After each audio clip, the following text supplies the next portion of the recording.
Terima kasih Anda masih bersama kami. Bagi Anda yang baru saja bergabung, kami hadirkan kembali 3 berita utama hari ini. 4 rumah panggung di Desa Lompo Tengah, Kabupaten Baru ludes terbakar. Seorang bocah berusia 9 tahun meninggal dunia. Kasus demam berdarah di Sulawesi Selatan pada Juli-Agustus menembus angka 200 kasus, jumlah tertinggi di Kota Makassar. Personal pemadam kebakaran Kota Parepare kewalahan mengevakuasi seekor ular piton sepanjang 5 meter di Jalan Veteran karena agresif.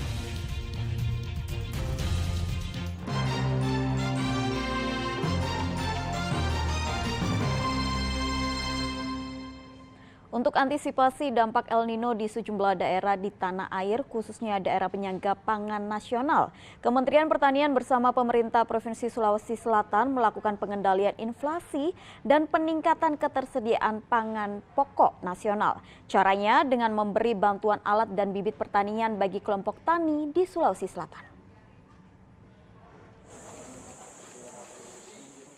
Menteri Pertanian Syahrul Yassin Limpo membagikan alat mesin pertanian serta bibit pertanian kepada kelompok tani di Sulawesi Selatan di sela-sela kunjungannya ke kantor Gubernur Sulawesi Selatan.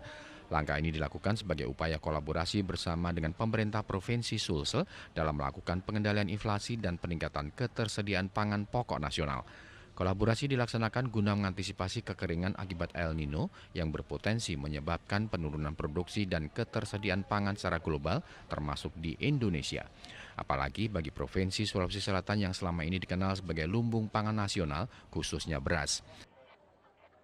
Tentu saja semua kan gini, Presiden mengarahkan 6 provinsi harus menjadi backup nasional dalam ketersediaan pangan lebih khusus menghadapi El Nino.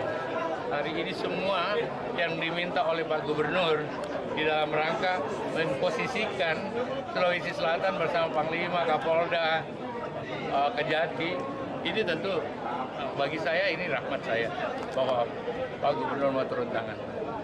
Karena itu saya kira apa yang tadi menjadi komitmen-komitmen mudah-mudahan ini bisa ditindaklanjuti dan pasti baik untuk rakyat dan untuk bangsa. Saya percaya untuk menjaga sukses sebagai lumbung pangan nasional. Tugas kita sekarang, pemerintah daerah, provinsi, kabupaten kota, dan masyarakat Sulsel menjaga kepercayaan ini. Karena Presiden melalui Menteri Pertanian memberi kepercayaan dari salah satu 6 provinsi Indonesia sebagai lumbung pangan di Indonesia.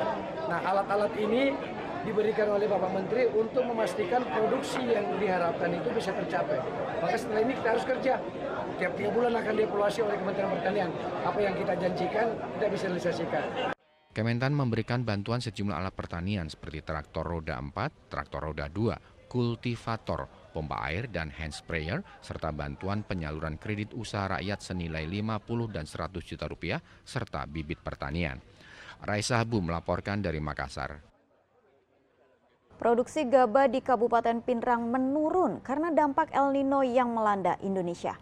Akibatnya harga gabah mengalami kenaikan Rp2.000 per kilogram.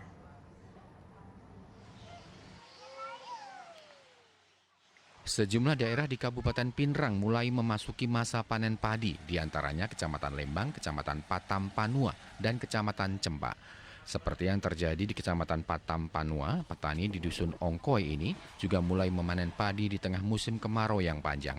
Musim kemarau yang lebih lama sebagai dampak dari El Nino saat ini mengakibatkan turunnya produksi gabah petani. Menurut seorang petani, penurunan produksi gabah mencapai 2 karung dibandingkan dengan panen sebelumnya. Pada musim panen lalu, sawah seluas 17 are bisa menghasilkan 9 karung. Sekarang itu dia hanya dapat itu cuma 6 karung lebih. Tahun lalu 9 karung. Ada penyusutan Iya, penyusutan ya 2 lebih. Itu faktornya apa Pak kemudian? Itu faktor dari cuaca sama dengan hama tikus. Oh, jadi selama musim tanam ini kurang airnya? Kurang Pak, ya? airnya. Terus untuk harga Pak? Kalau harga mungkin sama aja harganya karena ada kenaikan harga tahun ini. Dan ini ada kenaikan harga. Berapa tahun ini Pak harganya? 7.500 per kilogram. Untuk tahun lalu? Tahun lalu 5.300. Dan kalau hasil hampir sama Pak ya? Sama. Cuma ya ada kenaikan ini. Sementara itu, Kepala Dinas Pertanian dan Hortikultura Kabupaten Pindrang mengakui adanya penurunan produksi gabah tersebut. Sejauh ini harga gabah mengalami kenaikan dari Rp5.500 per kilogram menjadi Rp7.500 per kilogram. Ya, kalau hasil produksi ini kan sudah beberapa kecamatan yang panen. Ini ada di Kecamatan Dolpanua, Kecamatan Lembang, dan Kiroang, Kota Panua, Surabaya. Yang terdampak El Nino ini tentu ada penurunan produksi. Dari 6 hektar, sisa ada 5,5 ton per hektar. Pasti ada terdampak itu. Oh, ada penurunan begitu? Ada sedikit lah. Ya, yang terdampak El Nino saja. Yang tidak, alhamdulillah ada. Tetap ada peningkatan 6-7 ton per hektar. Pada musim panen lalu, produksi gabah mencapai 6,5 hingga 7 ton per hektar, namun kini turun menjadi 5,5 ton per hektar. Suhardi Gatang melaporkan dari Pindrang. Sementara itu, angka penyebaran penyakit demam berdarah di Provinsi Sulawesi Selatan masih terbilang tinggi hingga menyentuh angka 200 kasus pada 2 bulan terakhir. Jumlah kasus paling tinggi terjadi di Kota Makassar.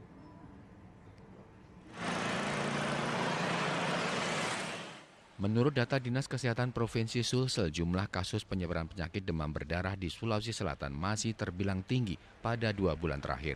Data bulan Juli lalu menyebutkan jumlah kasus demam berdarah berada di angka 234 kasus.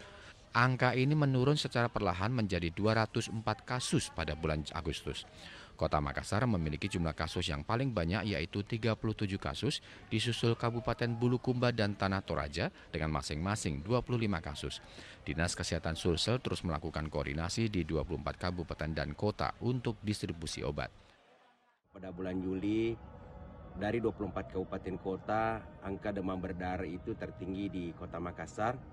Dan pada bulan Agustus terjadi penurunan dari 243 menjadi 204. Tetapi ini cukup signifikan penurunannya. Dan di Kota Makassar juga dari penurunan tersebut, Kota Makassar masih pada posisi tertinggi. Tetapi alhamdulillah dengan kesiapsiagaan Dinas Kesehatan Kota Makassar mampu melakukan upaya-upaya pelayanan dan semua kasus yang masuk kategori DBD itu tertangani dan terlayani dengan baik di pelayanan kesehatan. Masyarakat diimbau terus menjaga kebersihan lingkungan tempat tinggal. Bila menemukan gejala umum seperti demam tinggi, agar segera ke puskesmas terdekat untuk dilakukan pemeriksaan oleh dokter. Raisa Habu melaporkan dari Makassar.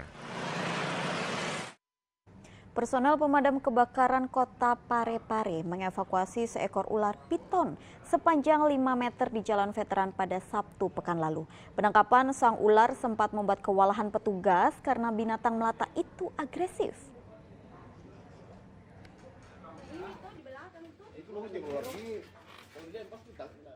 Personel pemadam kebakaran berjibaku menangkap seekor ular piton sepanjang 5 meter di Jalan Veteran Kota Parepare.